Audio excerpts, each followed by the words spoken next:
बदतरीन खसारा जो होता है ना वो तो मर्द के लिए होता ही नहीं है, मैं समझता हूँ, क्योंकि उसके पास तो दिल लगाने के लिए बहुत सी जगह होती हैं। असल बदतरीन जो खसारा है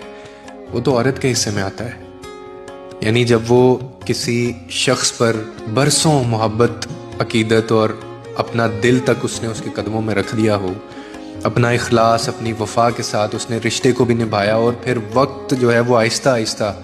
वक्त ने ये साबित किया हो कि वो शख्स जिसके लिए उसने सब कुछ किया है वो अपने किरदार से ये साबित कर दे कि वो इन कीमती जज्बात के लायक ही नहीं था। ये बदतरीन खसारा है औरत की ज़िंदगी में। और औरत महसूस फिर ये करती है कि जैसे उसकी अपनी कोई एग्जिस्टेंस ही नहीं है,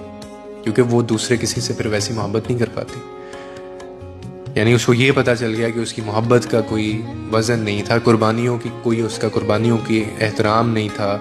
या वो खसारे ये उस और ये खसारा जो होता है ना, ये उसको कभी ज़िंदगी में निकलने नहीं देता खुद से। मर्द अक्सर आगे बढ़ जाता है, लेकिन औरत के दिल के अंदर वो खाली जगह, या वो टूटा हुआ यकीन, वो ज़ख्म, या वो जो भी उसने तकलीफ उसको दी है, ये बरसों उसका पीछा नहीं छोड़ता। औरत के लिए सबसे बड़ा नुकसान ये नहीं है कि वो रिश्ता टूट गया है, बल्कि औरत के लिए सबसे बड़ा नुकसान ये है कि वो शख्स जिसके ऊपर अपनी ज़िंदगी उसने लगा दी, सब कुछ उसने अपना भरोसा रखा,